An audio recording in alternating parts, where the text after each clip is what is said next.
New Jersey City University. Baruit concedes that growing up, he didn't put much stock in school.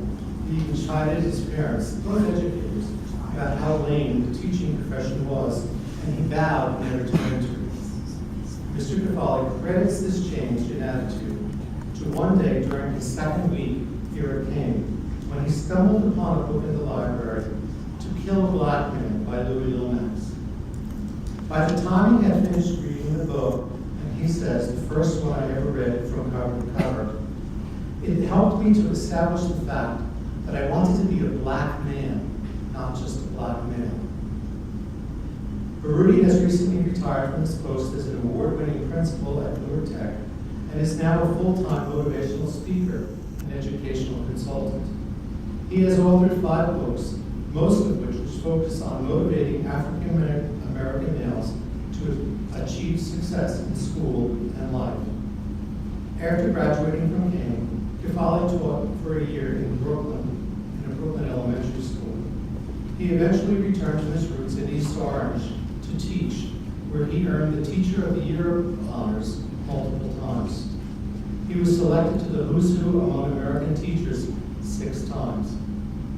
While principal at Newark Tech during 2009-2010 school year, Mr. Kafele won the much-coveted Milken National Teacher Award. The honor includes a $25,000 gift to a kindergarten 12th grade teacher educator for their quality of teaching, professional leadership, engagement with families and the community, and their potential for making greater contributions to the healthy development of children. Baruit's philosophy about helping students, particularly those who struggle academically, is to take the focus off the academic achievement gap and redirect it to the attitude gap. As long as attitudes are negative or destructive, we are never going to close the achievement gap, he says. We have to fix the relationship gap that exists between students and teachers. After we fix those things, the learning gap will work itself out.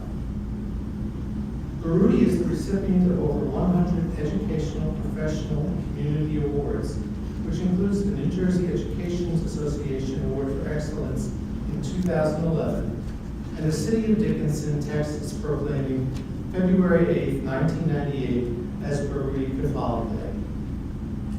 Baruit is part of KEAN's legacy. His father, an educator who recently passed away, graduated from the former Newark State KEAN, and his son Baruit is a recent graduate of KEAN also. My son loved KEAN, Mr. Kafele said. He's gotten his head on straight much better from when he was in high school. He's now talking about graduate school. Baruit is married to his wife Kimberly, and they have 3 children, Baruit, Jabari, and Kiberna. The family resides in Jersey City. When Kafele visits KEAN campus, he often casts an eye towards the university library. That's where it all started for me, he says. When I see it, I just have to reflect and say, wow. It is my pleasure to present the 2013 KEAN University Distinguished Alumni Award to Baruit Kafele.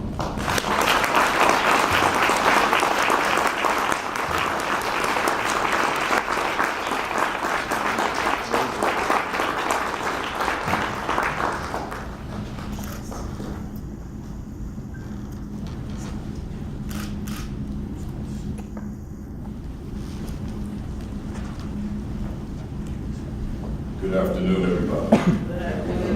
And to Joe, they ran me out of Middlesex County College, too.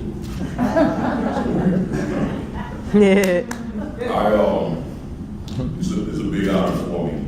As I said in the bio, I have received many awards, but I wrote on Facebook this morning that this one is big because it's my alma mater. And I want to just kind of reiterate what was said about going to that library. I walked into the KEAN College Library in September of 1984. Being one who was lost, no sense of purpose, mission, vision, not even a dream, just pretty much living my mother's dream that she had for me. So when I went to that library, I knew that I needed to get into a different circle, so to speak, because the circle that I was in got me to where I was. So I went on to that library and began to walk the aisles aimlessly, just walk. And as I was walking and I saw the books on my left and my right, I really wasn't inspired to pull one down, but I knew I needed to because I needed to read something. So there was a book just partially protruding on the shelf, and I pulled it down. It's this random book, which is entitled, as was said, To Kill a Black Man. And I found the title to be intriguing. So I sat down and began to read. And I found out very quickly the book was not about what I thought it was going to be about. It was about the lives of two men that I should have known, but I had no exposure to outside of the little information I got growing up being a child in the 60s. One of the men was named Martin, and the other man, his name was Malcolm. Dr. Martin Luther King Jr. and Malcolm X.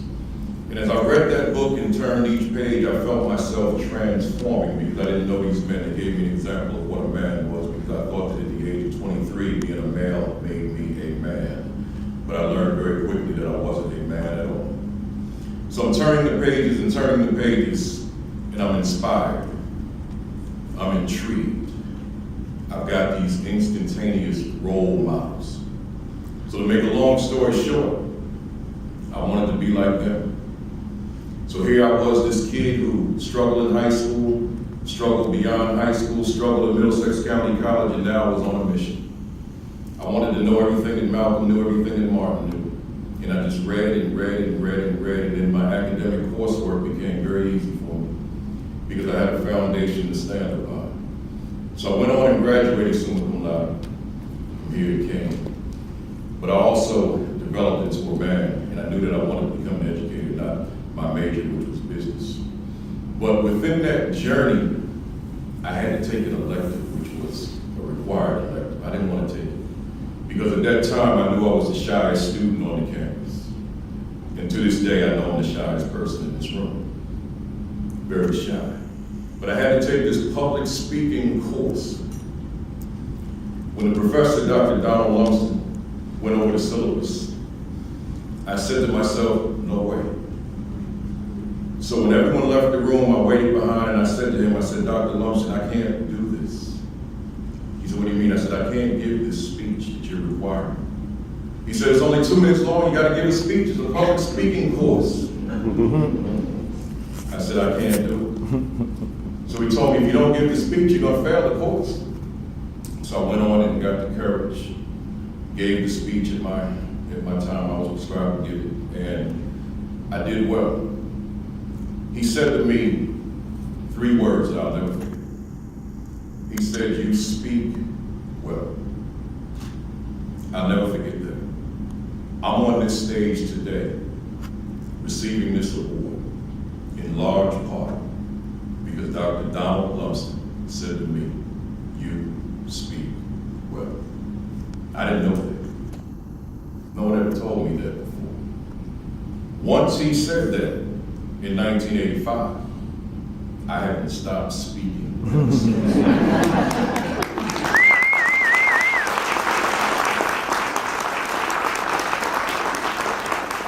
I know that every family member that's sitting in this room right now of mine is saying to me, when he's thinking to themselves, how long is he going to stay alive? And perhaps some others as well. I'm glad there's somebody else besides me.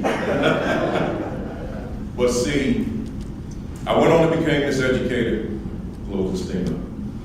Did a lot of extraordinary things with inner city young people in different parts of New Jersey, East Orange, Plainfield, and Newark. But I was also a speaker at the same time. And there was something yearning in me that I wanted to be a full-time speaker. I just wanted to travel the country, travel the world, speaking primarily to educators about how to get it done, about how to connect with young people, particularly young people who have been written off, particularly young people who do not have dreams of their own, who do not believe in themselves. I wanted to spend my life living life on my own terms, speaking with educators, meaning teachers and principals and superintendents, and training them to close not the achievement gap, but the attitude gap, so that the achievement gap will work itself out.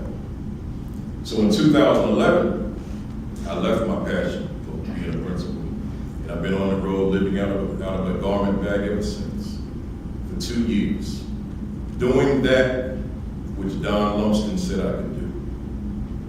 I thank God Don Lumsden said to me, "You speak well." I don't know if he meant it.